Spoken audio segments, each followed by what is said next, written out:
ಹಸುನ ಯಾವತ್ತು ಕಟ್ಟಬಾರ್ದು. ಕಟ್ಟಾಗ್ಲೇ ನಮಗೆ ಕೆಲಸ ಜಾಸ್ತಿ ರೈತನಿಗೆ. ಒಂದ್ಸಲ ಕಟ್ತಾರೆ, ಮತ್ತೆ ಒಂದ್ಸಲ ಮೇವ್ ಹಾಕ್ತಾರೆ, ಮತ್ತೆ ಬಿಚ್ತಾರೆ, ಮತ್ತೆ ಮೇವಿಗೆ ತೋಟಕ್ಕೆ ಇಟ್ಕೊಂಡು ಹೋಗ್ತಾರೆ. ಆ ತರ ಮಾಡೋದಕ್ಕಿಂತ ಮುಂಚೆ ನಮ್ಗೆ ಈ ತರ ಮಾಡಿದ್ರೆ ತುಂಬಾ ಟೈಮ್ ಸೇವ್ ಆಗುತ್ತೆ. ಒಂದು ನಮಗೆ ಕೆಲಸನೂ ಈಸಿ ಆಗುತ್ತೆ.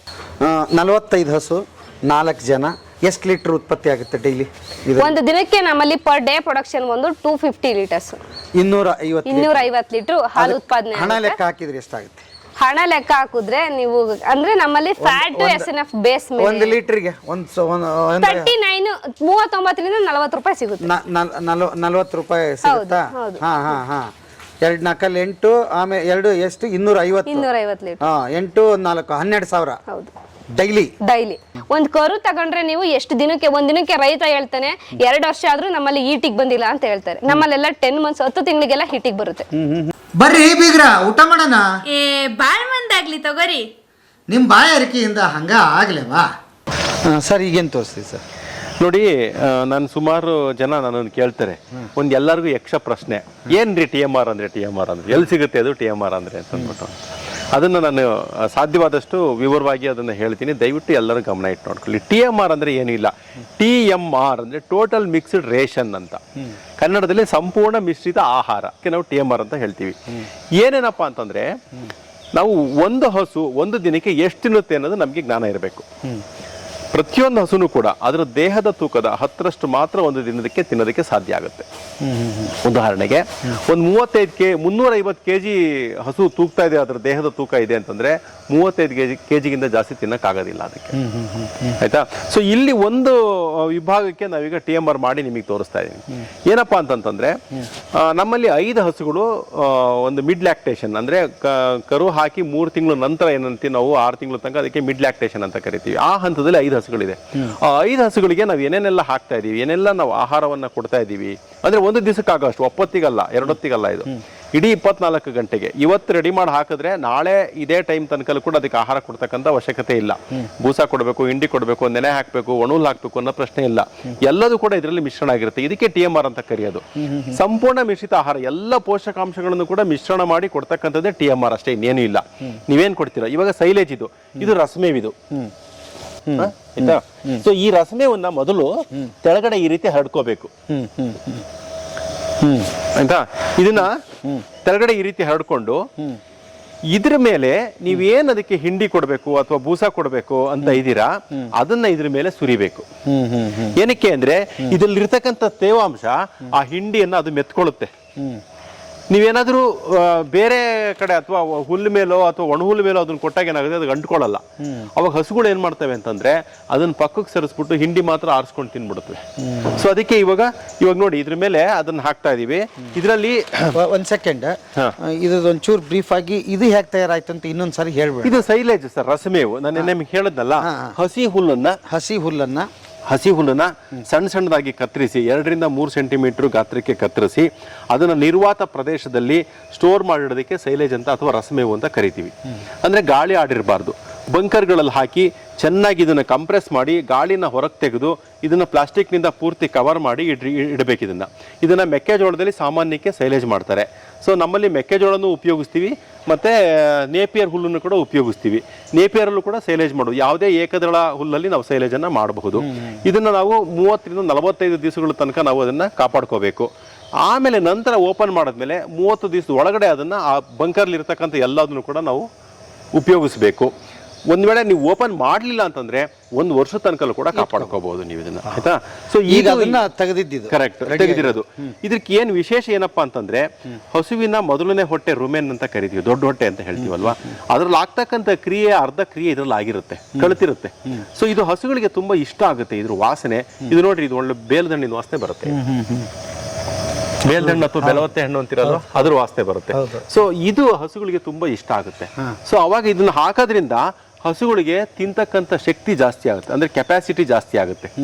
ಅದು ದಿವಸ 25 kg ತಿಂತಾ ಇದೆ ಅಂತಂದ್ರೆ ರುಚಿಯಾಗಿರುತ್ತಲ್ವಾ, ಇನ್ನೊಂದು 5 kg ಜಾಸ್ತಿ ತಿನ್ನುತ್ತೆ. ಯಾವಾಗ ಅದು ಜಾಸ್ತಿ ತಿಂತಕ್ಕಂಥ ಕೆಪಾಸಿಟಿ ಜಾಸ್ತಿ ಆಗುತ್ತೆ, ಅವಾಗ ಅದು ಇಳುವರಿ ಕೂಡ ಸ್ವಾಭಾವಿಕವಾಗಿ ಚೆನ್ನಾಗಿರುತ್ತೆ, ಅದ್ರ ಆರೋಗ್ಯನೂ ಕೂಡ ಚೆನ್ನಾಗಿರುತ್ತೆ. ಸೊ ಅದಕ್ಕೆ ಪ್ರತಿಯೊಬ್ಬರು ಕೂಡ ರಸಮೇವು ಮಾಡ್ಕೋಬೇಕು. ಸರಾಸರಿ ಒಂದು ಹಸುಗೆ 20 kg ಅಂತೆ ನಾವು ರಸಮೇವನ್ನ ಒಂದು ದಿವಸಕ್ಕೆ ಕೊಡ್ಲೇಬೇಕು. 20 kg ಅಷ್ಟು ಆಯ್ತಾ. ಸೊ ಇಲ್ಲಿ ರಸಮೇವ್ ಹಾಕೊಂಡಿದೀವಿ. 20 kg ಅಂದ್ರೆ ಹಸು 20 kgನೇ ಇರುತ್ತಾ? ಇಲ್ಲ, ಹಸು 350 kg ಇರುತ್ತೆ, 400 kg ಎಷ್ಟಾದ್ರೂ ಇರ್ಲಿ. ಸರಾಸರಿ ರಸಮೇವನ್ನ ನೀವು 20 kg ಕೊಡ್ಬೇಕು ಒಂದು ದಿನಕ್ಕೆ. ಒಂದು ದಿನಕ್ಕೆ ಆಯ್ತಾ. ಸೊ ಈಗ ಅದ್ರ ಮೇಲೆ ನಾವೇನ್ ಮಾಡ್ತೀವಿ ಅಂದ್ರೆ ತಿಂಡಿ ಮಿಶ್ರಣನ ಮಿಕ್ಸ್ ಮಾಡ್ತೀವಿ. ಇದಕ್ಕೆ ತಿಂಡಿ ಮಿಶ್ರಣ ಇದ್ರಲ್ಲಿ ಏನಿರುತ್ತೆ, ಸಾಸಿವೆ ಹಿಂಡಿ ಇರುತ್ತೆ, ಸಾಸಿವೆ ಹಿಂಡಿ ಮತ್ತೆ ಸಾಸಿವೆ ಹಿಂಡಿ ಜೊತೆಗೆ ಕಡಲೆಕಾಯಿ ಹಿಂಡಿ ಮಿಕ್ಸ್ ಆಗಿರುತ್ತೆ, ಸೋಯಾ ಹಿಂಡಿ ಮಿಕ್ಸ್ ಆಗಿರುತ್ತೆ ಆಯ್ತಾ. ಇದನ್ನೆಲ್ಲ ಅಕ್ಷಯ ಕಲ್ಪನೆ ಬ್ಲೆಂಡ್ ಮಾಡಿ ಮಾಡ್ತಾ ಇರೋದು. ಸೊ ಇದು ಬೇರೆ ಯಾವುದೇ ಇದಿಲ್ಲ. ಸೊ ಅಥವಾ ರೈತರು ಹೊರಭಾಗದಲ್ಲಿ ಏನಾದ್ರು ಕೊಡ್ತಾ ಇದ್ರೆ ಅವ್ರು ಏನ್ ಹಿಂಡಿ ಮತ್ತೆ ಬೂಸಾನ ಕೊಡ್ತಾ ಇರ್ತಾರೆ ಆ ಹಸುಗಳಿಗೂ ಕೂಡ ಇದನ್ನ ಕೊಡಬಹುದು. ಸೊ ಇದನ್ನ ಏನ್ ಮಾಡ್ತೀವಿ, ಇದ್ರ ಮೇಲೆ ಮಿಕ್ಸ್ ಮಾಡ್ತೀವಿ. ಇದನ್ನ ಹಾಕಪ್ಪ, ಇದು ಕಂಪ್ಲೀಟ್ ಅದೇ ಪೌಡರ್ ಸರ್ ಇದು? ಹೌದು, ಇದ್ರಲ್ಲಿ ಎಲ್ಲದೂ ಕೂಡ ಮಿಕ್ಸ್ ಆಗಿರುತ್ತೆ. ಇದರಲ್ಲಿ ನಿಮ್ಗೇನ್ ಬೆಲ್ಲ ಕೊಡಬೇಕು, ಉಪ್ಪು ಕೊಡಬೇಕು, ಆಮೇಲೆ ಅದಕ್ಕೆ ಖನಿಜ ಮಿಶ್ರಣ ಕೊಡಬೇಕು, ಎಲ್ಲದೂ ಕೂಡ ಮಿಕ್ಸ್ ಆಗಿರುತ್ತೆ ಇದ್ರಲ್ಲಿ.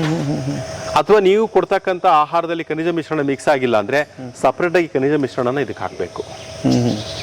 ಸೊ ಇದು ಹೇಗೆ ತಯಾರಾಗುತ್ತೆ ಅನ್ನೋದನ್ನ ಪ್ರಾತ್ಯಕ್ಷಿಕವಾಗಿ ನೋಡೋ ಅವಕಾಶ ಇಲ್ಲ. ಇದನ್ನ ನಾವು ಬೇರೆ ಕಡೆಯಿಂದ ಮಾಡಿಸ್ಬಿಟ್ಟು ತರಿಸ್ತಾ ಇರೋದು. ಇದನ್ನ ನಮ್ಮಲ್ಲಿ ಇದಿಲ್ಲ.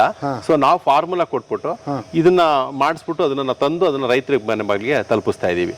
ಸೊ ಇದರಲ್ಲಿ ಮೆಕ್ಕೆಜೋಳದ ನುಚ್ಚಿರುತ್ತೆ, ಸಾಸಿವೆ ಹಿಂಡಿ ಇರುತ್ತೆ, ಜೊತೆಗೆ ಒಂದ್ ಸ್ವಲ್ಪ ಕಡಲೆಕಾಯಿ ಹಿಂಡಿ ಮತ್ತೆ ಸೋಯಾ ಹಿಂಡಿ ಅಂಶನೂ ಕೂಡ ಇರುತ್ತೆ. ಸೊ ಇನ್ನೊಂದೇನಪ್ಪಾ ಅಂತಂದ್ರೆ ಟಾಕ್ಸಿಕ್ ಬೈಂಡರ್ ತುಂಬಾ ಇಂಪಾರ್ಟೆಂಟ್. ಅಂದ್ರೆ ಕಡಲೆಕಾಯಿ ಹಿಂಡಿನಲ್ಲಿ ಆಫ್ಲೋಟಾಕ್ಸಿನ್ ಅಂಶ ಇರ್ತಕ್ಕಂಥ ಸಾಧ್ಯತೆಗಳು ಇರ್ತವೆ. ಅದು ವಿಷಕಾರಿ ಅಂಶ. ಆ ಫಂಗಸ್ನ ಸಾಯಿಸೋದಕ್ಕೆ ಅಥವಾ ಫಂಗಸ್ನ ನಾವು ಅದನ್ನ ನಿರ್ಮೂಲನೆ ಮಾಡೋದಕ್ಕೆ ಕೆಲವೊಂದಿಷ್ಟು ಬೈಂಡರ್ಸ್ ಸಿಗುತ್ತೆ ನಮ್ಮಲ್ಲಿ. ಆ ಬೈಂಡರ್ಸ್ನ ಉಪಯೋಗಿಸಿರ್ತೀವಿ. ಸೊ ಅದರಿಂದ ಹಸುಗಳು ಸೇಫ್ ಆಗಿರುತ್ತವೆ ಈ ಒಂದು ಆಹಾರವನ್ನ ತಗೊಂಡಾಗ. ಸೊ ಅದಕ್ಕೆ ಅಂದ್ರೆ TMRಗೂ ಇದಕ್ಕೂ ಸಂಬಂಧ ಇಲ್ಲ. ನೀವು TMR ಅಂತಂದ್ರೆ ಈಗ ರಸಮೇವ್ ಜೊತೆಗೆ ನೀವು ಕೊಡ್ತಕ್ಕಂಥದ್ದು ಏನು ಹಿಂಡಿ ನಿಮ್ಮ ಸ್ಥಳೀಯದಲ್ಲಿ ಹಿಂಡಿ ಕೊಡ್ತೀರಾ, ಬೂಸ ಕೊಡ್ತೀರಾ, ಅದನ್ನ ಅದ್ರ ಜೊತೆನೆ ಇದೇ ತರ ಮಿಕ್ಸ್ ಮಾಡ್ಬೇಕಷ್ಟೇನೆ. ಅದು ಹೊಂದ್ಕೋಬೇಕು ಒಂದಕ್ಕೆ. ಇದನ್ನ ಹಾಕಿ. ಓಕೆ, ಎಷ್ಟು ಕೆಜಿ ಇದೆ ಅದು? ಇದು ಎಲ್ಲ ಟೋಟಲ್ ಎಷ್ಟು ಕೆಜಿ ಇದೆ ಸರ್? ಇವಾಗ ಇದು ಒಟ್ಟು 110 kg ಅಷ್ಟು ನಾವು ಇದನ್ನ ಹಾಕೊಂಡಿದೀವಿ, ಏನ ರಸಮೇವನ್ನ. ಸೊ ಇವಾಗ ಇದು ನಮ್ಗೆ 32.5 kg ಅಷ್ಟು ಇದನ್ನ ಹಾಕೊಂಡಿದೀವಿ. 32.5 kg ಅಷ್ಟು. ಓಕೆ, ಆಯ್ತಾ. ಎಷ್ಟು ಹಸುಗಿದು? ಇದು 5 ಹಸುಗೆ. 5 ಹಸುಗೆ ಒಂದು ದಿವಸಕ್ಕೆ. ಇವತ್ತಿಂದ ನಾಳೆ ಬೆಳಗ್ಗೆ ತನಕ. ಓಕೆ. ಇದ್ರ ಮೇಲೆ ಇದು ಒಣಹುಲ್ಲು. ನೆನೆ ಒಣಹುಲ್ ಬಗ್ಗೆ ಮಾತನಾಡ್ತಾ ಇದ್ದೆ ನಾನು. ರಾಗಿ ಹುಲ್ಲು ಮಾತ್ರ ಒಣಹುಲ್ಲಲ್ಲ. BNH 14 ನೀವು ಒಣಗಿಸಿ ಈ ತರ ಶೇಖರಣೆ ಮಾಡಿ ಇಟ್ಕೊಂಡ್ರೆ ಇದು ಕೂಡ ಒಣಹುಲ್ಲಾಗಿ ಕೆಲಸ ಮಾಡುತ್ತೆ. ಜೊತೆಗೆ ವಿತ್ ಎಲ್ಲ ಪೋಷಕಾಂಶಗಳನ್ನು ಒಳಗೊಂಡಿರುತ್ತೆ ಇದು. ನಿಮ್ಗೆ ರಾಗಿ ಹುಲ್ಲಲ್ಲಿ ಬರೀ ಪೋಷಕಾಂಶ, ಬರೀ ನಾರಿನಂಶ ಇರುತ್ತೆ. ಆಮೇಲೆ ಅದು ನಮಗೆ ಖರ್ಚು ಕೂಡ ಜಾಸ್ತಿ ಆಗುತ್ತೆ. ಸೊ ಅದ್ರ ಬದಲು ನಾವೀಗ ಒಣಹುಲ್ಲು ಬದಲಿಗೆ BNH 14 ಹುಲ್ಲಿನ ಮಾದರಿಯನ್ನ ಕೂಡ ನಾವು ಹಾಕೋಬಹುದು. ಇದು ಎಷ್ಟಿರುತ್ತೆ ಸರ್? ಇದು ಒಂದು ಹಸುವಿಗೆ ನಮಗೆ 3 kg ಅಳತೆನಲ್ಲಿ ಬೇಕು. ಅಲ್ಲಿಗೆ ಒಂದು 15 kg ಅಷ್ಟು ನಾವು ಇದನ್ನ ಹಾಕೋಬೇಕು ನಾವು.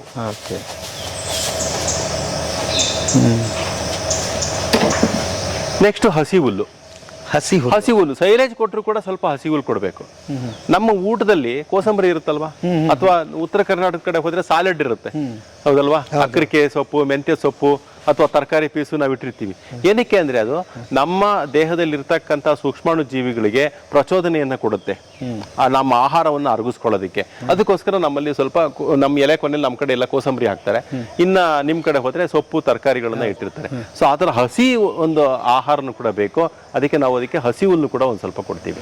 ಸೊ ಹಸಿ ಹುಲ್ಲನ್ನ ಯಾವ ಅಳತೆನಲ್ಲಿ ಕೊಡ್ತೀವಪ್ಪ ಅಂದ್ರೆ 5 ರಿಂದ 8 kg. ಅದರ ದೇಹದ ತೂಕಕ್ಕೆ ಅನುಗುಣವಾಗಿ 5 ರಿಂದ 8 kg ಅಷ್ಟು ಒಂದು ಹಸು ಲೆಕ್ಕದಲ್ಲಿ ಹಸಿ ಹುಲ್ಲನ್ನ ಕೊಡ್ತೀವಿ. ಇದನ್ನು ಕೂಡ ಅಷ್ಟೇ ಚಾಪ್ ಮಾಡಿರ್ಬೇಕು, ವೇಸ್ಟ್ ಆಗೋದಿಲ್ಲ.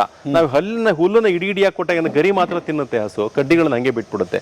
ಇದನ್ನು ಕೂಡ 1 ರಿಂದ 2 ರಿಂದ 3 ಸೆಂಟಿಮೀಟರ್ ಗಾತ್ರದಲ್ಲಿ ಚಾಪ್ ಮಾಡಿ ಅದನ್ನ ತುಂಡರಿಸಿ ಅದ್ರ ಜೊತೆ ಮಿಕ್ಸ್ ಮಾಡಿ ಕೊಟ್ಟಾಗ ಏನಾಗುತ್ತೆ, ಹಸುಗಳಿಗೆ ಪೂರ್ತಿ ಪ್ರಮಾಣದಲ್ಲಿ ಒಂದ್ಸತಿ ಬಾಯಿ ಹಾಕಿದ್ರೆ ಎಲ್ಲ ಪೋಷಕಾಂಶಗಳು ಕೂಡ ಸಿಗುತ್ತೆ. ಅದಕ್ಕೆ ಅವಕಾಶ ಇರೋದಿಲ್ಲ. ನಾವು ಮಕ್ಕಳಿಗೆ ಹೆಂಗೆ ಎಲ್ಲ ಫುಡ್ ರೆಡಿ ಮಾಡ್ಬಿಟ್ಟು ಬಾಯಿಗೆ ಸ್ಪೂನಿಗೆ ಆಯ್ಕೆಗೆ ಅವಕಾಶ ಕೊಡೋದಿಲ್ಲ, ಬಲವಂತವಾಗಿ ಅದು ದೇಹದ ತೂಕಕ್ಕೆ ಬೇಕು ಅಂತ ತಿನ್ನಿಸ್ತೀವಲ್ವ ನಾವು, ಅದೇ ತರ ಇದಕ್ಕೆ ಆಯ್ಕೆಗೆ ಅವಕಾಶ ಇರ್ತಕ್ಕ. ನಾವು ಎಲ್ಲ ರೆಡಿ ಮಾಡಿ ಕೊಟ್ರೆ ಅದಷ್ಟು ಆಹಾರನ ಅದು ತಗೊಳುತ್ತೆ, ಮಿಕ್ಸ್ ಮಾಡುತ್ತೆ.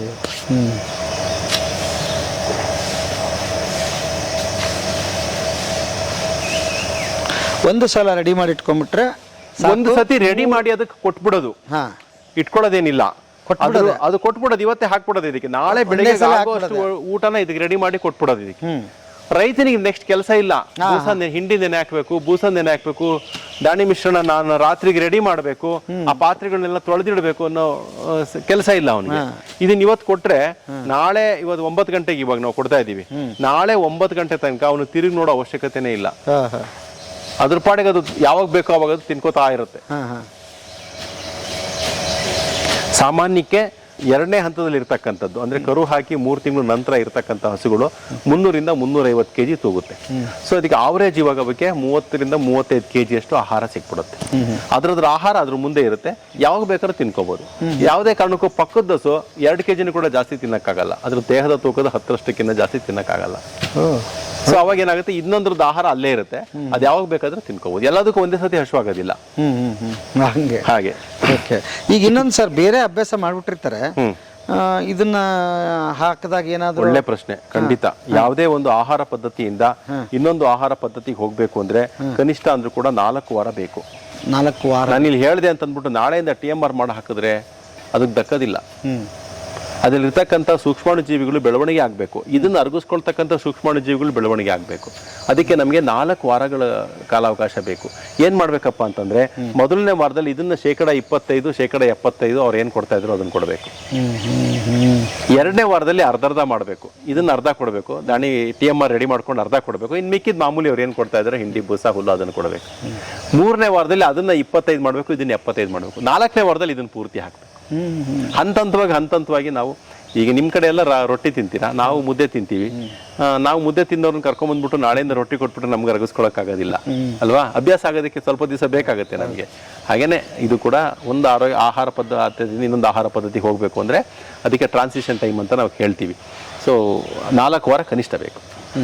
ಆಮೇಲೆ ಈಗ ಬರೀ ಹಸುಗ ಅಥವಾ ಎಮ್ಮೆ, ಆಡು, ಕುರಿ ಎಲ್ಲದಕ್ಕೂ ಕೂಡ ಮಾಡಬಹುದು. ತಜ್ಞರನ್ನ ಸಂಪರ್ಕ ಮಾಡಿ ಅದಕ್ಕೆ ಪೋಷಕಾಂಶಗಳು ಏನೇನು ಎಷ್ಟೆಷ್ಟು ಬೇಕು ಅಂತ ತಿಳ್ಕೊಂಡು ಅದನ್ನ ಕರೆಕ್ಟಾಗಿ ಮಾಡ್ತಕ್ಕಂಥ ವ್ಯವಸ್ಥೆ ಬೇಕು. ಇದು ಎಲ್ಲದಕ್ಕೂ ಆಗುತ್ತೆ, ಕೇಳಬೇಕು ತಜ್ಞರ ಹತ್ರ ಕೇಳಿ, ಸರ್ ಎಮ್ಮೆಗೆ ಎಷ್ಟು ಬೇಕು ಪೋಷಕಾಂಶಗಳು, ಹಸು ಈ ಹಂತದಲ್ಲಿದೆ ಎಷ್ಟು ಬೇಕು, ನನ್ನ ಹಸು 6 ಲೀಟರ್ ಹಾಲು ಕೊಡೋದು ಅದಕ್ಕೆ ಎಷ್ಟು ಬೇಕು, ನೀವೇನೋ 25 ಲೀಟರ್ ಹಾಲು ಕೊಡೋದಕ್ಕೆ ಹೇಳ್ಬಿಟ್ರಿ ಅಲ್ವಾ? ಸೊ ನಂದು ಬೆಳಿಗ್ಗೆ 8 ಲೀಟರ್, ಸಾಯಂಕಾಲ 8 ಲೀಟರ್ ಹಾಲು ಕೊಡುತ್ತೆ ಹಸು, ಅದಕ್ಕೆ ಯಾವ ರೀತಿ ಎಷ್ಟು ಪೋಷಕಾಂಶಗಳು ಬೇಕಾಗುತ್ತೆ ಅನ್ನೋದನ್ನ ತಿಳ್ಕೊಂಡು ಪಶು ವೈದ್ಯರನ್ನ ತಿಳ್ಕೊಂಡು ಈ ಥರದನ್ನು ಮಾಡಿಕೊಂಡು ಅವರು ಹಾಕ್ಬೇಕು. ಇದು ಯಾವಾಗಿಂದ ಇದೆ ಸರ್ ಈ ಪದ್ಧತಿ? ಇದು ಆಕ್ಚುಲಿ ಅನಾದಿ ಕಾಲದಿಂದಲೂ ಇದೆ, ಅಂದ್ರೆ ವಿದೇಶಗಳಲ್ಲಿ ಪ್ರಚಲಿತದಲ್ಲಿ ಇತ್ತಿದ್ದು. ನಮ್ಮ ದೇಶದಲ್ಲಿ ಇದ್ರ ಬಗ್ಗೆ ಯಾರು ಕೂಡ ಅದ್ರ ಬಗ್ಗೆ ಅಷ್ಟು ಅಧ್ಯಯನ ಮಾಡಿರಲಿಲ್ಲ. ಸೊ ವೈಜ್ಞಾನಿಕವಾಗಿ ಆಲೋಚನೆಗಳನ್ನು ಮಾಡಿರಲಿಲ್ಲ. ದೇಹದ ತೂಕಕ್ಕೆ ಇಷ್ಟು, 1 ಲೀಟರ್ ಹಾಲಿಗೆ ಇಷ್ಟು ಗ್ರಾಮು ಅಂತ ಮಾತ್ರ ಹೇಳ್ಬಿಡ್ತಾರೆ, ಅದು ಪುಸ್ತಕದಲ್ಲಿ ಯಾವ ತರ ಇರುತ್ತೆ ಅದೇ ತರ.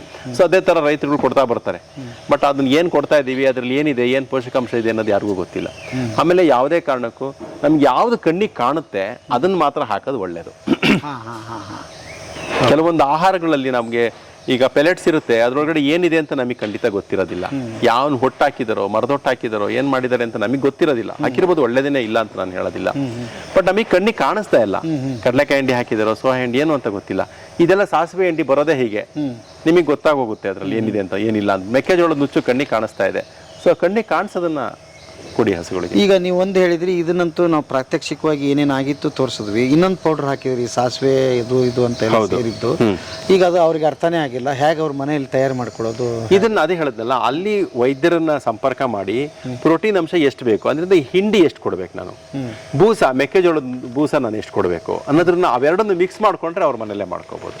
ಹಿಂಡಿ ಮತ್ತೆ ಬೂಸ ಅಂದ್ರೆ ಮೆಕ್ಕೆಜೋಳದ ಪುಡಿ ಮತ್ತೆ ಹಿಂಡಿ ಎಷ್ಟು ಬಿಟ್ರೆ ಬೇರೆ ಇನ್ಯಾವುದು ಪ್ರೋಟೀನ್ಗೆ ಸಪ್ಲಿಮೆಂಟ್ ಇಲ್ಲ. 108 ಹೇಳ್ತಾರೆ, ಎಲ್ಲರೂ ಹಾಕೋ ಅವಶ್ಯಕತೆ ಇಲ್ಲ. ನೀವು ಸಾಸಿವೆ ಇದನ್ನ ಹಾಕಿದೀನಿ, ಸಾಸಿವೆ ಹಿಂಡಿ ಇದೆ ಅದರೊಳಗಡೆ, ಮೆಕ್ಕೆಜೋಳದ ನುಚ್ಚಿದೆ. ಸಾಸಿವೆ ಹಿಂಡಿ ಒಂದು ಹಸುಗೆ ಒಂದು ದಿನಕ್ಕೆ 3.5 kg ಬೇಕು, ಮೆಕ್ಕೆಜೋಳದ ನುಚ್ಚು 4 kg ಅಷ್ಟು ಬೇಕು. ನಾವಿಲ್ಲಿ ಮಾಡ್ತಾ ಇರೋದು. ಬಟ್ ನಿಮ್ಮ ಪ್ರದೇಶಕ್ಕೆ ವ್ಯತ್ಯಾಸ ಆಗ್ಬೋದು, ನಿಮಗೆ ಗೊತ್ತಿಲ್ಲ. ನೀವು ಕೊಡ್ತಕ್ಕಂಥ ವ್ಯತ್ಯಾಸ ಆಗ್ಬೋದು, ವಾತಾವರಣ ವ್ಯತ್ಯಾಸ ಆಗ್ಬೋದು, ಅಲ್ಲಿ ಪ್ರದೇಶ ವ್ಯತ್ಯಾಸ ಆಗ್ಬೋದು. ಅದನ್ನ ತಜ್ಞರ ಜೊತೆ ಚರ್ಚೆ ಮಾಡಿ ಅದನ್ನ ಮೆಕ್ಕೆಜೋಳ ಹಿಂಡಿ ಸಾಸಿವೆ ಹಿಂಡಿ ಆಗ್ಬೋದು, ಕಡಲೆಕಾಯಿ ಹಿಂಡಿ ಆಗ್ಬೋದು, ಸೋಯಾ ಹಿಂಡಿ ಆಗ್ಬೋದು. ಪ್ರೋಟೀನ್ ಹೆಚ್ಚಿರ್ತಕ್ಕಂಥದ್ದು ಅವೆಲ್ಲ ದ್ವಿದಳ ಧಾನ್ಯದ ಹಿಂಡಿಗಳವೆಲ್ಲ.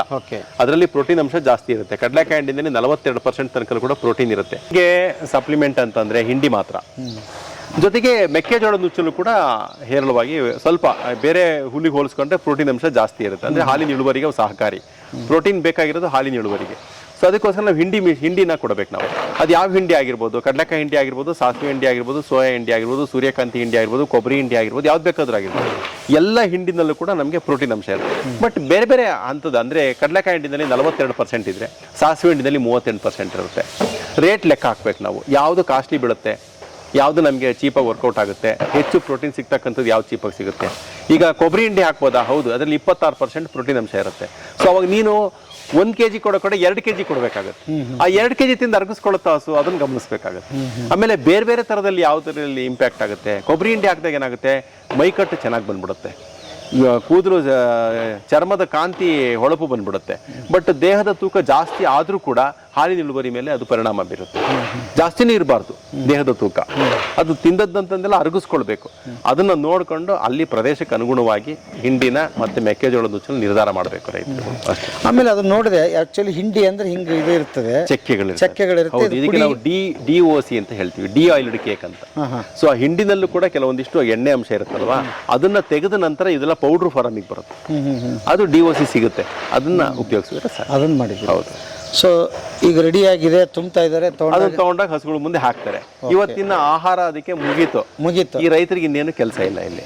ಇನ್ನು ನಾಳೆ ತನಕ ಆಹಾರ ಕರಿ, ಇನ್ನು ಸಾಯಂಕಾಲ ಬಂದು ಅವ್ರು ಹಾಲು ಕರಿಯೋದು, ಮಧ್ಯದಲ್ಲಿ ಪುರ್ಸೊತ್ತಾದಾಗ ಬಂದು ಸಗಣಿ ಎತ್ಕೊಳ್ಳೋದು ಅಷ್ಟೇ ಕೆಲಸ. ಆದ್ರೆ ನಮ್ಮ ರೈತರೇನು, ಬೆಳಗ್ಗೆ ಒಂದ್ಸತಿ ಬೂಸ ಇಡ್ತಾರೆ, ಅದನ್ನೆಲ್ಲ ತೊಳೆದಿಡ್ತಾರೆ, ಸಾಯಂಕಾಲಕ್ಕೆ ಮತ್ತೆ ನೆನೆ ಹಾಕ್ತಾರೆ, 10 ಗಂಟೆಗೆ ಮತ್ತೆ ಮೇವು ಹಾಕ್ತಾರೆ, ತಿರ್ಗಾ ಮತ್ತೆ ಮಧ್ಯಾಹ್ನ ನೀರು ಕುಡ್ಸಕ್ಕೆ ಅಂತ ಬರ್ತಾರೆ, ಅವಾಗ ಒಂದ್ ಸ್ವಲ್ಪ ಮೇವು ಹಾಕ್ತಾರೆ, ತಿರ್ಗಾ ಸಾಯಂಕಾಲ ಬೂಸ ಇಟ್ಬಿಟ್ಟು ಹಾಲು ಕರೀತಾರೆ, ತಿರ್ಗಾ ರಾತ್ರಿ ಮೇವು ಹಾಕ್ಬಿಟ್ಟು ಮಲ್ಕೊಂತಾರೆ. 6 ರಿಂದ 7 ಸತಿ ಹಸುಗಳು ಮುಂದಕ್ಕೆ ಹೋಗ್ಬೇಕಾಗುತ್ತೆ. ಇಲ್ಲಿ ಒಂದೇ ಸತಿ ಹಸು ಕಟ್ಕೊಂಡ್ಬಿಟ್ಟಿದ್ದೀನಲ್ಲಪ್ಪ, ಏನು ಮಾಡಕ್ಕಾಗಲ್ಲ, ಹಳ್ಳಿ ಕಟ್ಕೊಂಡ್ಬಿಟ್ಟಿದ್ದೀನಿ ಅಂತಾರೆ. ಇಷ್ಟು ಸರಳ ಇದೆ, ಮಾಡ್ಕೊಂಡ್ರೆ ಆಯ್ತು.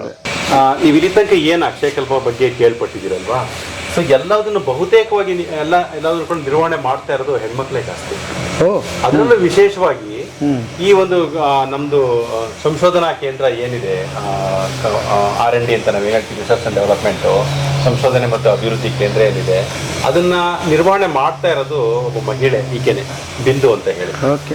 ಬಹುಶಃ ನನಗಿಂತ ಹೆಚ್ಚಿನ ಮಾಹಿತಿ ಆಕೆ ಬಾಯಲ್ಲೇ ಕೇಳಿ ಏನೇನ್ ಮಾಡ್ತಾರೆ, ಪ್ರತಿನಿತ್ಯ ದಿವಸಗಳನ್ನ ಅವ್ರು ಏನೇನ್ ಕೆಲಸಗಳನ್ನ ಮಾಡ್ತಾರೆ, ಯಾವ ರೀತಿ ನಿಭಾಯಿಸ್ತಾರೆ ಅನ್ನೋದನ್ನ ಅವ್ರ ಬಾಯಲ್ಲಿ ನಾವು ಕೇಳಿ. ನಮಸ್ತೆ ಮೇಡಮ್. ನಮಸ್ತೆ ಎಲ್ರಿಗೂ. ನಮಸ್ತೆ. ನಾನು ಇಲ್ಲಿ ಅಕ್ಷಯಕಲ್ಪದಲ್ಲಿ 6 ವರ್ಷದಿಂದ ಕೆಲಸ ಮಾಡ್ತಾ ಬಂದಿದ್ದೀನಿ.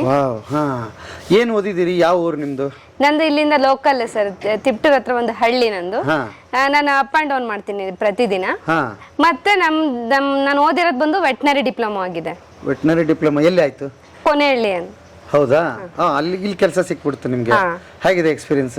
ತುಂಬಾ ಚೆನ್ನಾಗಿದೆ ಎಕ್ಸ್ಪೀರಿಯನ್ಸ್. ಅಂದ್ರೆ ನಾ ಫಸ್ಟ್ ಫ್ರೆಶರ್ ಇಲ್ಲಿಗೆ ಬಂದಾಗ ತುಂಬಾ ಕಲ್ತಿದ್ದೀನಿ. ಅವಾಗಿಗೂ ಇವಾಗಿಗೂ 6 ವರ್ಷಕ್ಕೆ ಡಿಫ್ರೆನ್ಸಿಗೆ ಯಾವ ರೀತಿ ಒಂದು ಹಸು ಸಾಕಾಣಿಕೆ ಮಾಡ್ಬೋದು, ಅಂದ್ರೆ ಹೆಣ್ಮಕ್ಳು ಯಾವ ರೀತಿ ಹಸು ಸಾಕ್ಬೋದು ಅನ್ನೋದ್ರ ಬಗ್ಗೆನೂ ನಾನು ತುಂಬಾ ಚೆನ್ನಾಗಿ ಕಲ್ತಿದ್ದೀನಿ. ದೊಡ್ಡ ಯಕ್ಷ ಪ್ರಶ್ನೆ ಮೇಡಮ್ ಇದು. ಅಂದ್ರೆ ಹೆಣ್ಮಕ್ಳು ಅಂತಂದ್ರೆ ಹಸು ಸಾಕೋದಲ್ಲ ಅಂದ್ರೆ 108 ಪ್ರಾಬ್ಲಮ್ ಬಂದು ಕುತ್ಕೊಳುತ್ತೆ. ಮೊದಲು ಬಜೆಟ್ ಬರುತ್ತೆ, ಜಾಗದ್ದು ಬರುತ್ತೆ, ಮಾರುಕಟ್ಟೆ ಅಂತ ಬರುತ್ತೆ ಅಲ್ವಾ, ಏನೇನೋ ಸಮಸ್ಯೆಗಳಿದೆ. ಏನ್ ಹೇಳ್ತೀರಿ ಅದ್ರ ಬಗ್ಗೆ? ಸರ್, ಒಂದು ಏನಪ್ಪಾ ಅಂದ್ರೆ ಒಬ್ಬ ರೈತ ಹಸು ಸಾಕ್ಬೇಕು ಅಂತ ತಗೊಂಡ್ರೆ, ಈಗ ನೀವೇನ್ ನೋಡ್ತಿದ್ರೆ ಇದು ನಮ್ದೊಂದು ಮಾಡೆಲ್ ಫಾರ್ಮ್ ಆಯ್ತಾ. ರೈತ ಸಾಕ್ಬೇಕು ಹಸುನ ಅಂತ ಅಂದ್ರೆ ಒಂದು ಜಾಗ ಇರ್ಬೇಕು, 1 ಎಕರೆ ಜಾಗ ಇರ್ಬೇಕು. ಅದ್ರಲ್ಲಿ ಅವನೇ ರೈತನೇ ಮೇವು ಬೆಳ್ಕೋಬೇಕು ಆಯ್ತಾ. ನಮ್ಮಲ್ಲಿ ಏನ್ ಮೇವು ತಳಿಗಳು ಬರುತ್ತೆ ಅಷ್ಟನ್ನು ಮೇವು ಬೆಳಿಬೇಕು. ಮತ್ತೆ ಅವರಿಗೆ ನೀರಿರ್ಬೇಕು ಆಯ್ತಾ. ಫಸ್ಟ್ ನಾವು ಸಾಕ್ಬೇಕು ಅಂತ ಹಸು ಸಾಕಾಣಿಕೆ ಸ್ಟಾರ್ಟ್ ಮಾಡ್ಬೇಕು ಅಂತ ತಗೊಂಡ್ರೆ ನೀವು ಫಸ್ಟ್ 4-5 ಹಸುವಿಂದ ಸಾಕ್ಬೋದು. ಹೌದು. ನೆಕ್ಸ್ಟ್ ಆ ತರ ಸಾಕ್ತಾ ಹೋದ್ರೆ ನೀವು ಅದು ಮಾಡೆಲ್ ಫಾರ್ಮ್ ತೀರಾ ನಮ್ದು ಫಾರ್ಮ್ ದೊಡ್ಡದಾಗ್ತಾ ಹೋಗುತ್ತೆ. ನಾವು ಯಾವ ರೀತಿ ಸಾಕ್ತಿವಿ ಅದ್ರ ಮೇಲೆ ಡಿಪೆಂಡ್ ಆಗ್ತಾ ಹೋಗುತ್ತೆ ಆಯ್ತಾ. ನಾವ್ ಈ ಫಾರ್ಮ್ ಅಲ್ಲಿ ಎಲ್ಲಾ ಕ್ರಾಸ್ ಬ್ರೀಡ್ ಹಸುಗಳನ್ನ ಸಾಕಿದೀವಿ ಅಂತ. ಯಾಕೆಂದ್ರೆ ನಮ್ಮಲ್ಲಿ ಇಲ್ಲಿನ ವಾತಾವರಣಕ್ಕೆ ಪ್ಯೂರ್ ಬ್ರೀಡ್ಸ್ ಅಡ್ಜಸ್ಟ್ ಆಗಲ್ಲ, ಹಾಗಾಗಿ ನಾವೆಲ್ಲ ಕ್ರಾಸ್ ಬ್ರೀಡ್ ಅನಿಮಲ್ಸ್ ಸಾಕಿದೀವಿ ಅಂತ. ಈಗ ರೈತ ಏನ್ ಮಾಡ್ತಾನೆ ಅಂದ್ರೆ ಬೆಳಿಗ್ಗೆ ಒಂದ್ಸಲ, ಮಧ್ಯಾಹ್ನ ಒಂದ್ಸಲ, ಸಂಜೆ ಒಂದ್ಸಲ, ಈ ತರ ಅವರು ಒಂದ್ಸಲ ಮೇವಿಡೋದು, ಇನ್ನೊಂದ್ಸಲ ನೀರಿಡೋದು, ಈ ತರ ಮಾಡ್ತಾರೆ. ಅಲ್ಲಿ ಅವ್ರಿಗೆ ಟೈಮು ಸ್ಪೆಂಡ್ ಆಗಲ್ಲ, ಹಾ, ತುಂಬಾ time ಟೈಮ್ ಉಳಿತಾಯ ಬೇಕಾಗುತ್ತೆ. ಟೈಮ್ ನಾವ್ ಹೆಂಗೆ ಕಟ್ ಡೌನ್ ಮಾಡ್ಬೇಕು ಅಂತಂದ್ರೆ, ಈಗ ನಾವೇನ್ 5 ಹಸು ಅಂತ ನಾನು ಹೇಳ್ದೆ, ನಾವು ಈಗ ಏನ್ ಕಂಪಾರ್ಟ್ಮೆಂಟ್ ಮಾಡಿದೀವಿ, ಒಂದೊಂದ್ ಕಂಪಾರ್ಟ್ಮೆಂಟ್ ಅಲ್ಲಿ ಈಗ 5 ಹಸು ಇಲ್ಲಿ ಬಿಟ್ಟಿದೀವಿ ನಾವು ಅಲ್ವಾ. ಈಗ ನಾನೊಬ್ಬ ರೈತೆ ಅಂತ ಅಂದ್ಕೊಡ್ರೆ, ಮಹಿಳೆ ನಾವು ಸಾಕ್ತಿದೀವಿ ಹಸು ಅಂತ ತಗೊಂಡ್ರೆ, ನಮ್ಮಲ್ಲಿ ಟೋಟಲ್ ಹಾರ್ಡ್ ಸೈಜ್ ಒಂದು 45 ಇದೆ. ಎಂಟೈರ್ ಈ ಫಾರ್ಮ್ ಅಲ್ಲಿ 45 ಇದೆ. ಆ 45 ಅನಿಮಲ್ಸ್ ನಾವು 4 ಜನ ಲೇಬರ್ ನೋಡ್ಕೋತೀವಿ. ಬರೇ 4 ಜನ? ಹೌದು, ಹೌದಾ? ಬರೀ 4 ಜನ. ಅದ್ರಲ್ಲಿ ಒಬ್ಬ ನೈಟ್ ಡ್ಯೂಟಿ ಇರ್ತಾರೆ. ಡೇ ಟೈಮ್ ವರ್ಕ್ ಮಾಡೋರು 3 ಜನ ಲೇಬರ್ಸ್ ಇರ್ತಾರೆ. ಓಕೆ. ಯಾಕೆ ನಮಗೆ ಈ ತರ ಫ್ರೀ ಅನ್ಸುತ್ತೆ ಅಂತಂದ್ರೆ, ಹಸುಗಳು ಯಾವಾಗ ನಾವ್ ಈ ತರ ಫ್ರೀ ಆಗಿ ಬಿಡ್ತೀವಿ, ಅವು ಸ್ಟ್ರೆಸ್ ಫ್ರೀ ನಲ್ಲಿ ಇರ್ತವೆ. ಒಂದು ಮಿಲ್ಕ್ ಪ್ರೊಡಕ್ಷನ್ ಜಾಸ್ತಿ ಆಗುತ್ತೆ. ಹಸುನ ಯಾವತ್ತೂ ಕಟ್ಟಬಾರ್ದು. ಕಟ್ಟಾಗ್ಲೇ ನಮಗೆ ಕೆಲಸ ಜಾಸ್ತಿ ರೈತನಿಗೆ.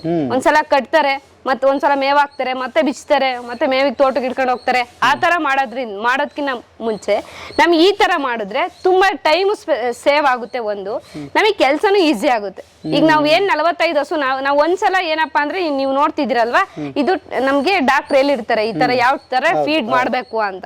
ಆ ತರ ಫೀಡ್ ಮಾಡಿ ನಾವು ಪ್ರತಿದಿನ ಮಿಕ್ಸ್ ಮಾಡಿ ಬೆಳಗ್ಗೆ ಒಂದ್ಸಲ 10 ಗಂಟೆಗೆ ಫೀಡ್ ಮಾಡ್ತೀವಿ. ಇನ್ ನಾಳೆ ಬೆಳಗ್ಗೆ 10 ಗಂಟೆಗೆ ನಾವು ಫೀಡ್ ಮಾಡೋದು. ಒಂದ್ ಹಸು ಆವರೇಜ್ ಒಂದ್ ದಿನಕ್ಕೆ 35ರಿಂದ 40 kg ಫುಡ್ ಬೇಕಾಗುತ್ತೆ ಸರ್. ಯಾವ್ದೇ ಹಸು ತಗೊಳ್ಳಿ. ನಮ್ಮಲ್ಲಿ cross breed, black and white ಏನ್ ನೋಡ್ತಿದ್ರೆ HF ಬರುತ್ತೆ, ಬ್ರೌನ್ ಕಲರ್ ಏನ್ ನೋಡ್ತಿದ್ರೆ ಜೆರ್ಸಿ ಬರುತ್ತೆ. ನಮ್ಮ ಲೋಕಲ್ ಬಿಡ್ಸ್ ನಾವು ಸಾಕಿದೀವಿ, ಹಳ್ಳಿಕಾರ್ ಅಂತ ಕರಿತೀವಿ. ವೈಟ್ ಏನಿರುತ್ತೆ ಅವು ಲೋಕಲ್ ಬಿಡ್ಸ್. ನಾವು ಒಂದ್ಸಲ ಫೀಡ್ ಮಾಡಿದ್ರೆ ನಾಳೆ ಬೆಳಗ್ಗೆ ಒಂದ್ಸಲ ಫೀಡ್ ಮಾಡ್ತೀವಿ. ಮತ್ತೆ ಹೈಜಿನ್ ಇಂಪಾರ್ಟೆಂಟ್. ನಾವೇನ್ ಇವಾಗ ಮ್ಯಾಟ್ ನೋಡ್ತಿದ್ರೆ, ಎಲ್ಲ ಅನಿಮಲ್ಸ್ ಮ್ಯಾಟ್ ಮೇಲೆ ರೆಸ್ಟ್ ಮಾಡುತ್ತೆ. ನೀವು ಇಲ್ಲಿ ಫೀಡ್ ಇರುತ್ತೆ, ಅಲ್ಲಿ ಬ್ಲೂ ಕಲರ್ ವಾಟರ್ ಟಬಲ್ ನೀರ್ ಫಿಲ್ ಮಾಡಿರ್ತೀವಿ, ಅಲ್ಲಿ ನೀರ್ ಕುಡಿಯುತ್ತೆ, ಇಲ್ಲಿ ಮೇವು ತಿನ್ನುತ್ತೆ. 24/7 ಅದ್ ಯಾವಾಗ ಬೇಕಾದ್ರೂ ಮೇವು ತಿನ್ಬೋದು, ಯಾವಾಗ ಬೇಕಾದ್ರೂ ನೀರ್ ಕುಡಿಬಹುದು. ಅವಾಗ ನಮಗೆ ಕೆಲಸ ಕಡಿಮೆ. ನಾವು ಹೋಗಿ ಅದಕ್ಕೆ ಮೇವ್ ಇಡೋದು, ನೀರ್ ಇಡೋದು ಆ ಕೆಲಸ ಇರಲ್ಲ. ಓಕೆ. ಸೊ 45 ಹಸು, 4 ಜನ, ಎಷ್ಟು ಲೀಟರ್ ಉತ್ಪತ್ತಿ ಆಗುತ್ತೆ ಡೈಲಿ? ಒಂದು ದಿನಕ್ಕೆ ನಮ್ಮಲ್ಲಿ ಪರ್ ಡೇ ಪ್ರೊಡಕ್ಷನ್ ಒಂದು 250 ಲೀಟರ್ಸ್, 250 ಲೀಟರ್ ಹಾಲು ಉತ್ಪಾದನೆ. ಹಣ ಲೆಕ್ಕ ಹಾಕಿದ್ರೆ ಎಷ್ಟಾಗುತ್ತೆ? ಹಣ ಲೆಕ್ಕ ಹಾಕಿದ್ರೆ ನೀವು ಅಂದ್ರೆ ನಮ್ಮಲ್ಲಿ ಫ್ಯಾಟ್ SNF ಬೇಸ್ ಮೇಲೆ 1 ಲೀಟರ್ಗೆ 39ರಿಂದ 40 ರೂಪಾಯಿ ಸಿಗುತ್ತೆ. 40 ರೂಪಾಯಿ ಸಿಗುತ್ತಾ? ಹಾ ಹಾ ಹಾ.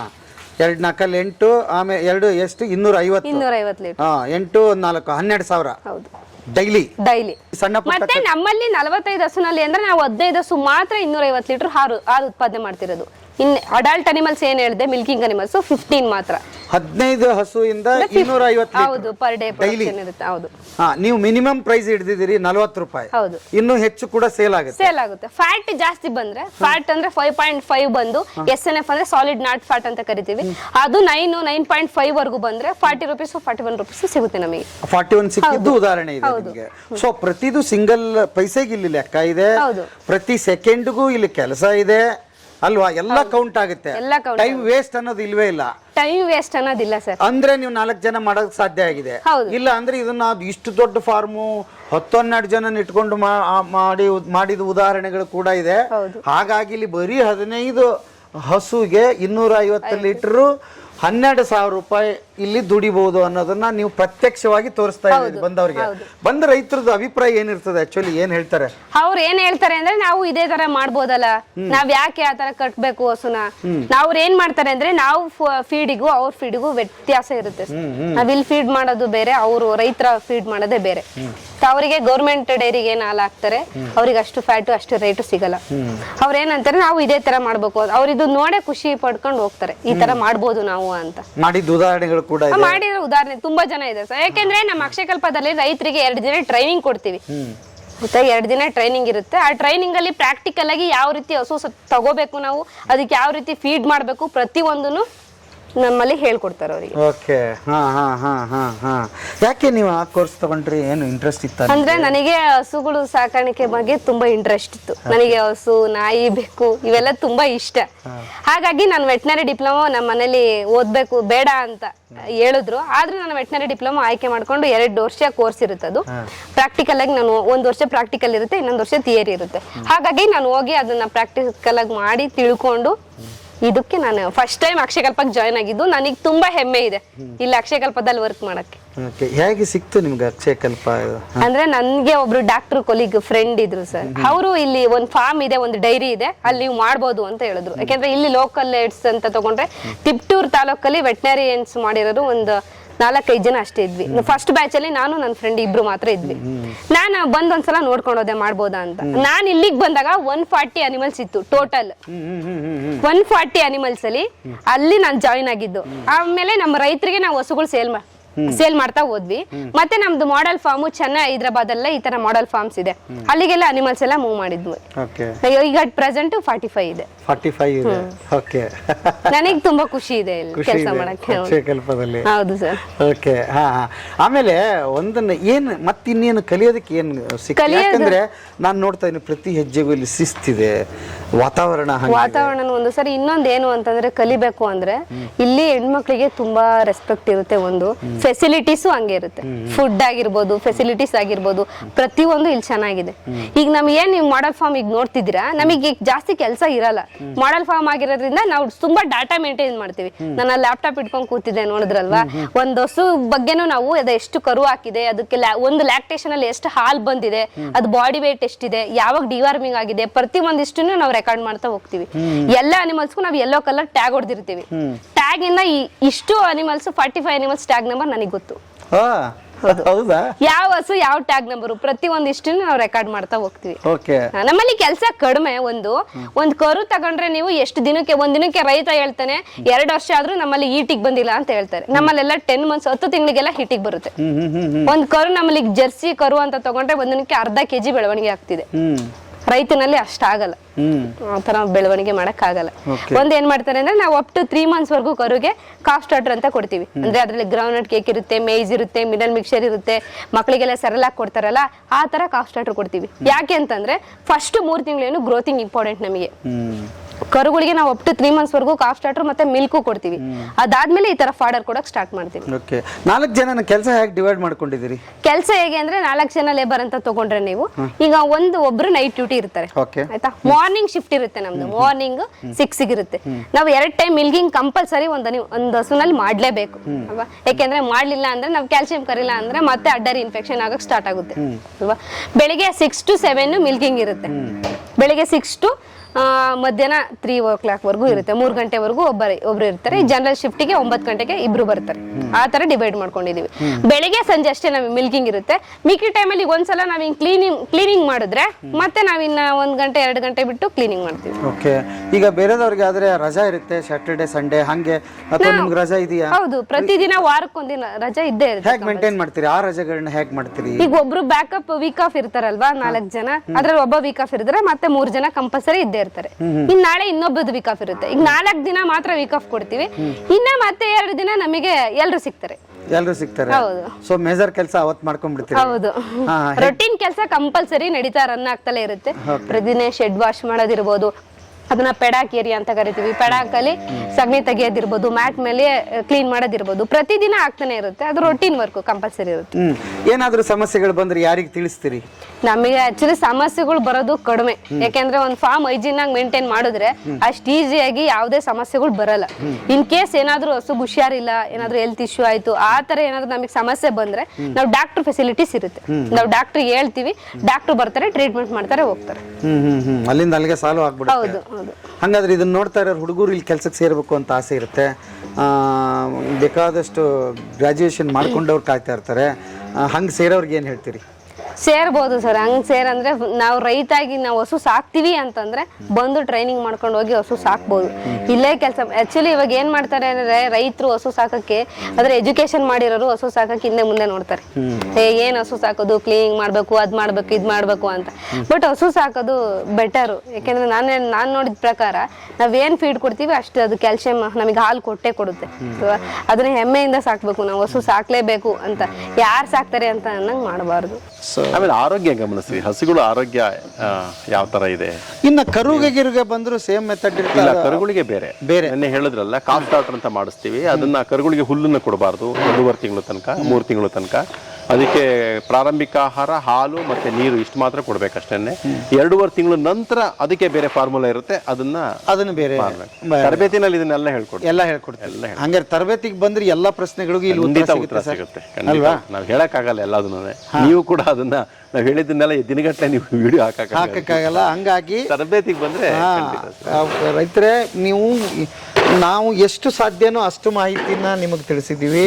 ಆಮೇಲೆ ಪ್ರಶ್ನೆಗಳು ಆ್ಯಕ್ಚುಲಿ ನನಗೂ ಎಲ್ಲ ಗೊತ್ತಿರಬೇಕಲ್ಲ ಸರ್.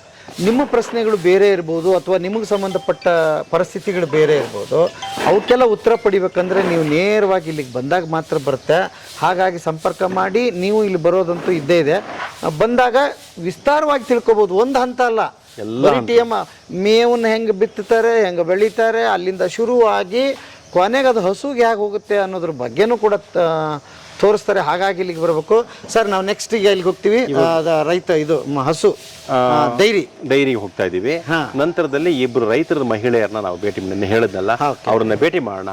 ನಮ್ಮ ಎಲ್ಲ ನಿಯಮಗಳನ್ನು ಅನುಸರಿಸ್ಕೊಂಡು ಅವ್ರು ಯಾವ ರೀತಿಯ ಪಶುಸಂಗೋಪನೆಯನ್ನ ಮಾಡ್ತಾ ಇದ್ದಾರೆ ಅನ್ನೋದ್ರ ಬಗ್ಗೆ ನಾವು ತಿಳ್ಕೊಳ್ಳೋಣ. ಅದು ಇನ್ನೂ ಬಹಳ ಒಳ್ಳೇದು. ಯಾಕಂದ್ರೆ ನೋಡಿ ಅವರಿಗೆ ನೇರವಾಗಿ ಉತ್ತರನೇ ಸಿಕ್ಬಿಡುತ್ತೆ ಅಲ್ವಾ. ಡೈರಿ ತೋರಿಸ್ಬಿಟ್ಟು ನೆಕ್ಸ್ಟ್ ಶೆಡ್ ಹ್ಯಾಕ್ ಮಾಡಬೇಕು, ಡೈರಿ ಹಾಲು ಉತ್ಪಾದನೆ ಹ್ಯಾಕ್ ಮಾಡಬೇಕು ಅನ್ನೋದೆಲ್ಲ ಇರುತ್ತೆ. ನೆಕ್ಸ್ಟ್ ವಿಡಿಯೋದಲ್ಲಿ ಕಾಯ್ತಾ ಇರಿ, ಸಂಪೂರ್ಣ ಮಾಹಿತಿ ಸಿಗುತ್ತೆ. ಏನು ಸರ್?